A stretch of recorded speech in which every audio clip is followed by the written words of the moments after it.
Hello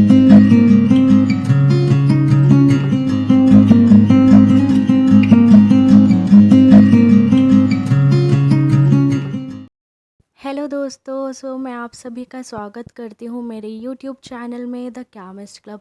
मुझे उम्मीद है कि आप सब कुशल मंगल होंगे। तो देखिए, आज हम बहुत ही इम्पॉर्टेंट टॉपिक के बात करने जा रहे हैं, जो है कोरोना वायरस। मेरे काफ़ी दर्शकों की मेरे पास रिक्वेस्ट आई थी कि मैम आप प्लीज़ इस पर एक वीडियो बनाइए ताकि हम इसको विस्तार से जान सकें। तो इसीलिए मैं आपके सामने ये एक बहुत अहम टॉपिक लेकर आई हूँ, क्योंकि आप जानते ही हैं कि हमारे देश में कितनी बुरी तरीके से कोरोना वायरस फैला हुआ है और हर दूसरा व्यक्ति इससे प्रभावित है।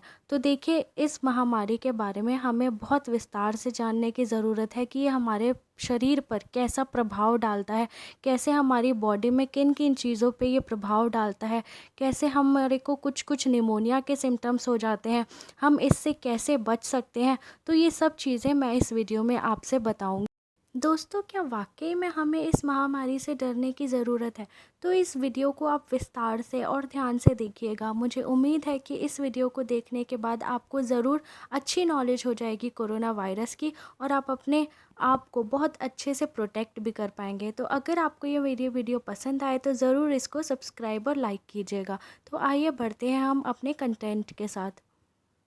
दोस्तों, इस वीडियो में मैं आपको बताऊंगी कि कोरोना वायरस क्या होता है, ये हमारी बॉडी में जाने के बाद क्या करता है, कैसे ये प्रभाव डालता है, क्या क्या सिम्टम्स हमें इसके डेवलप हो जाते हैं जब हम इसके आके आवेश में आ जाते हैं, और ये जो सिम्टम्स हैं ये क्या सबके लिए कॉमन है, और हम इससे कैसे बच सकते हैं। तो चलिए स्टार्ट करते हैं अपनी इस वीडियो के साथ।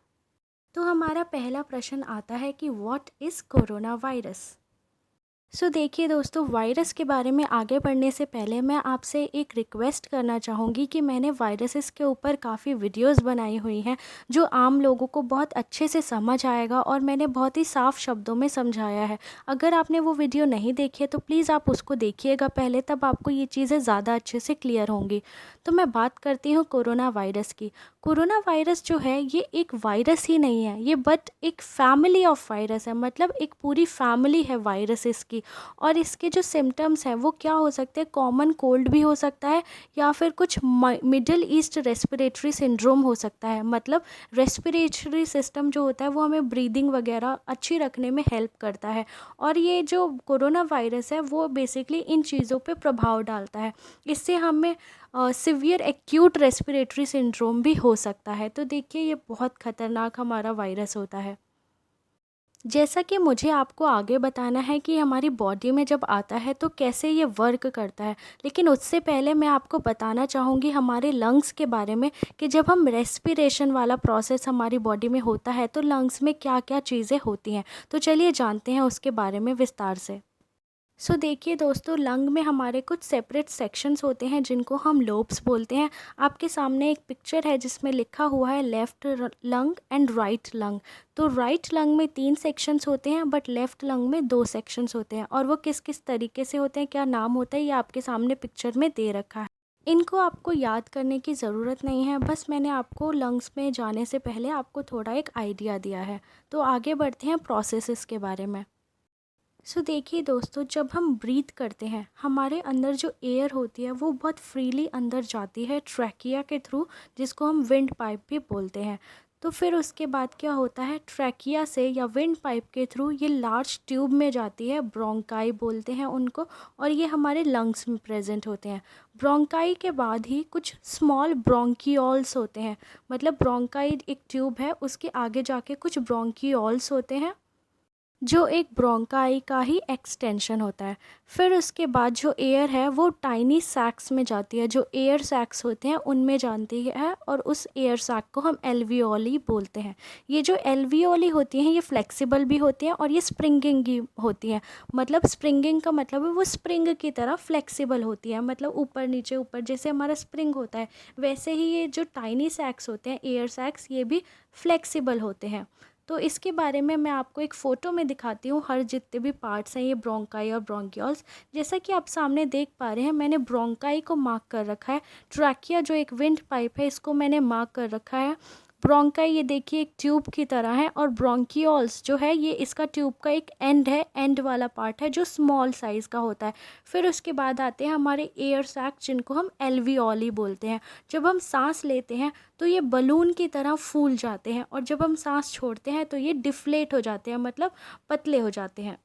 आइए दोस्तों बात करते हैं मैकेनिज़्म की। तो मैकेनिज़्म में क्या है, हमारी बॉडी में कुछ स्मॉल ब्लड वेसल्स होते हैं जिनको हम कैपिलरीज बोलते हैं, जो इन एल्वियोली को सराउंड करके रखती है। ठीक है, जब हम इनहेल करते हैं तो ऑक्सीजन हमारी बॉडी में आती है, वो इन कैपिलरीज में जाती है, और कार्बन डाइऑक्साइड जो हम एक्सहेल करते हैं वो इन एल्वियोली के थ्रू लंग में जाती है, सो दैट हमारा लंग जो है रिड हो सके इन चीज़ों के जब वो चाहे। और म्यूकस की बात करें तो म्यूकस जो है ये एक प्रोटेक्टिव फ्लूइड होता है, जो हमारी बॉडी को में जो ट्रैकिया होता है या ब्रोंकाई ब्रोंकियोल्स, इनकी लाइनिंग फॉर्म करता है। देखिए म्यूकस का काम क्या होता है, जब भी हमारी बॉडी में कोई वायरस या जर्म हमारी बॉडी में एंटर करता है तो म्यूकस क्या करता है, उन वायरस या जर्म्स को अपने अंदर फ्लूइड के अंदर कैच कर लेता है।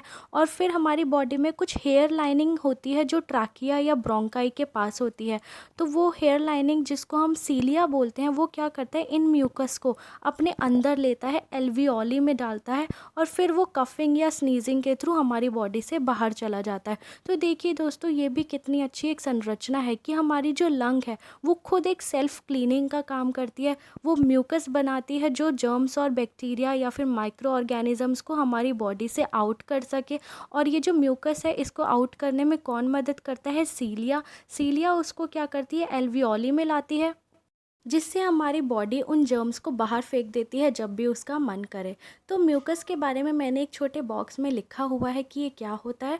तो म्यूकस एक नॉर्मल स्लिपरी स्ट्रिंजी फ्लूइड होता है जो हमारी लाइनिंग फॉर्म करता है हमारी बॉडी में, और ये बहुत ही असेंशियल होता है हमारी बॉडी के लिए, एक प्रोटेक्टिव या एक सुरक्षा कवच की तरह काम करता है। कई बार हमारे ऑर्गन्स ड्राई हो जाते हैं तो ये एक फ्लूइड की तरह काम करता है, एक ग्रीजिंग का काम करता है, जिससे हमारी बॉडी में जो भी इरिटेंट्स होते हैं जैसे डस्ट हो गया, स्मोक हो गया, बैक्टीरिया हो गया, इनको वो हमारी बॉडी से बाहर फेंक देता है ट्रैप करके। और इसके अंदर कुछ एंटीबॉडीज़ होती हैं जो बैक्टीरिया को किल करते हैं और हमारे को इन्फेक्शन से बचाते हैं। तो देखिए म्यूकस बहुत ही इंपॉर्टेंट रोल प्ले करता है हमारी बॉडी में। बट कई बार अगर म्यूकस की प्रोडक्शन ज़्यादा हो जाती है हमारी बॉडी में तो हमें कुछ बीमारियां हो जाती हैं, जैसे एक्यूट ब्रोंकाइटिस या क्रॉनिक ब्रोंकाइटिस। ओके, सो आगे बात करते हैं। जैसा कि मैंने आपको अपनी एक वायरस वाली वीडियो में बताया था, जिसमें मैंने बताया था कि वायरसेस कैसे वर्क करते हैं, तो यहाँ पर भी मैं आपको वही बताऊंगी कि नॉर्मल बॉडी में क्या होता है कि जो हमारे सेल्स होते हैं इम्यून सिस्टम के, ये वायरसेस पे अटैक करते हैं। ठीक है, वायरसेस पे अटैक करते हैं तो वो म्यूकस क्या करता है, उनको ट्रैप करता है और वो एल्वियोली में फेंक देता है। बट जो इन्फेक्टेड बॉडी है, जैसे अभी किसी बॉडी को कोरोना वायरस हो रखा है, तो उसका इम्यून सिस्टम वैसे ही वीक हो जाएगा, बहुत ज़्यादा मतलब वीक हो जाएगा। और जो लिम्फोसाइट्स होते हैं, जो इम्यून सेल्स होते हैं, वो भी हमारे इन वायरसेस से लड़ लड़ के बहुत ही वीक हो जाते हैं। और बेसिकली क्या करते हैं, ये लड़ लड़ के क्या करते हैं, म्यूकस को देते हैं, वो म्यूकस उनको ट्रैप करता है। अब देखिए हमारा जो रेस्पिरेटरी सिस्टम है वो इनकी वजह से ऑलरेडी स्लो हो चुका है, तो अब म्यूकस जब इन चीज़ों को ट्रैप करेगा तो वो हमारा एल्वियोली में भेजेगा, लेकिन एल्वियोली हमारी वो बाहर फेंक ही नहीं पाएगी क्योंकि हमारा रेस्पिरेटरी सिस्टम वैसे ही डैमेज हो चुका है। तो इससे क्या होता है, धीरे धीरे हमारी जो लंग्स होती हैं वो इन फ्लूइड से, इन म्यूकस कंटेनिंग जर्म से भर जाती है। तो हमारा जो ऑक्सीजन होता है वो हमारा बेसिकली नहीं आ पाता है और हमें डिफ़िकल्टी इन ब्रीदिंग होती है, क्योंकि अब ऑलरेडी फ्लूइड हमारा लंग्स में भर चुका है, तो अब ऑक्सीजन कैसे एब्जॉर्ब होगी उन कैपिलरीज में, तो हमें ब्रीदिंग प्रॉब्लम शुरू हो जाती है यहाँ से, जिसके कारण हमें कुछ निमोनिया जैसे सिम्टम्स शुरू हो जाते हैं दिखने, जिससे हमारे को ब्रीदिंग में डिफ़िकल्टी होती है, हमें कुछ चेस्ट पेन होती है, कन्फ्यूजन, मतलब हमारे दिमाग पर भी इसका असर पड़ता है, हमें कफिंग होती है, हेडेक शुरू हो जाता है। जब हमारी ब्रीदिंग अच्छी नहीं होगी तो हेडेक तो होगा ही, क्योंकि ऑक्सीजन बहुत इंपॉर्टेंट होती है हमारी बॉडी के लिए, हमारी अच्छी फंक्शनिंग के लिए। फिर हमारे को धीरे धीरे फीवर होता है और फटीक मतलब बहुत नींद आना और बहुत लथार्जिक होना। देखिए, जब हमारी बॉडी में प्रॉपर एक ऑक्सीजन सप्लाई नहीं होती तो हमें बहुत ज़्यादा लेथार्जिक और बहुत नींद आती है और हमारे को हेडेक भी बहुत होता है, क्योंकि हमारी बॉडी में एक ऑक्सीजन की जो सप्लाई है, जो सर्कुलेशन है, वो बहुत परफेक्ट होना चाहिए। इसीलिए हम लोग मेडिटेशन की बात करते हैं और बहुत सारी योगा प्राणायाम इन सब की बात करते हैं। तो ये सब चीज़ें बहुत ज़रूरी होती है, हमें डेली प्रैक्टिस में करना चाहिए योगा वगैरह। ये जो सिम्टम्स हैं, कई बार मेड वेंटिलेटर वाली सिचुएशन भी आ सकती है, और ये जो सिम्टम्स हैं ये डिपेंड करता है एज ग्रुप्स पे भी। अलग अलग एज ग्रुप्स में अलग अलग तरीके के सिम्टम्स देखे जाते हैं, या तो अगर किसी की मेडिकल हिस्ट्री है तो ऐसे सिम्टम्स हमें देखने को मिलते हैं। तो अब बात आती है कि हम इससे बच कैसे सकते हैं। जैसा कि मैंने आपको अभी थोड़ी देर पहले बताया ही था कि ऑक्सीजन का फ़्लो हमारी बॉडी में बहुत इम्पॉर्टेंट है। तो अगर हमारी बॉडी में ऑक्सीजन का संतुलन बहुत अच्छा रहेगा, हम लोग अपनी योगा करके अपनी बॉडी को एकदम मॉइस्चराइज्ड रखेंगे, एकदम फ्री रखेंगे किसी भी बैक्टीरिया और जर्म्स। जैसा कि आप जानते हैं, योगा जो होती है ये हमारी बॉडी को डिटॉक्सिफाई भी करती है और हमें हेल्प करती है कि एक हम हेल्दी लाइफस्टाइल जी सकें। जैसे हम प्राणायाम करते हैं, हमें रामदेव जी हमेशा एक योगा प्रैक्टिस के बारे में बताते हैं, प्राणायाम। तो प्राणायाम करना का जो प्रोसेस होता है उसमें बेसिकली क्या होता है, हम लोग डीप ब्रीथ करते हैं, deep breath in then exhale करते हैं। तो हम लोग क्या करते हैं, ऑक्सीजन को अंदर लेते हैं, उसको होल्ड करते हैं, ताकि जो ऑक्सीजन है वो पूरी बॉडी में अच्छे से रेगुलेट हो सके, हर पार्ट्स में इक्वली और एफिशिएंटली जा सके। अगर ऑक्सीजन हमारे हर बॉडी पार्ट में बहुत अच्छे से पहुंचेगी तो इससे क्या होगा, हमारे ऑर्गन्स बहुत अच्छे से वर्क करेंगे, उनकी प्रॉपर फंक्शनिंग होंगी। बट हम डेली क्या करते हैं, हम बहुत जल्दी ब्रीद इन और ब्रीद आउट करते हैं। इससे हमारी ऑक्सीजन जो है वो हर जगह ना जाके कहीं मसल्स पे जाके इकट्ठा होने लगती है, और उससे क्या होता है, थोड़े टाइम बाद वो फ्री रेडिकल्स बना लेती है। तो फ्री रेडिकल्स बनने से हमारे क्या होते हैं, सेल्स डिस्ट्रॉय होते हैं, और ये हमारे लिए बहुत हानिकारक हो जाता है। इसीलिए दोस्तों, हमें कुछ समय बाद एंटीऑक्सीडेंट्स का इस्तेमाल करना पड़ता है, ताकि वो हमारी बॉडी में जाके इन फ्री रेडिकल्स को अच्छे से ख़त्म कर सकें और हमें वही यूथफुल और ग्लोइंग स्किन दे सकें।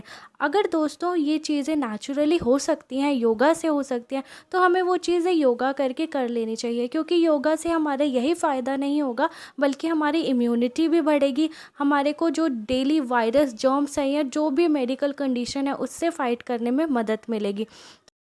तो दोस्तों, मैं आपसे जाते जाते एक रिक्वेस्ट करना चाहूँगी कि ये जो समय मिला है इसको पूरा 100% यूटिलाइज़ करिए, अपने शरीर पर ध्यान दीजिए, ताकि भगवान ना करे कभी आगे कोई बीमारी हो तो आपकी इम्यूनिटी बहुत अच्छे से उसके प्रति लड़ पाए। आप बहुत अच्छा खाना खाइए, वाइटामिन्स के बने फ्रूट्स खाइए, और भी जितनी भी अच्छी चीज़ें आप खा सकते हैं वो खाइए।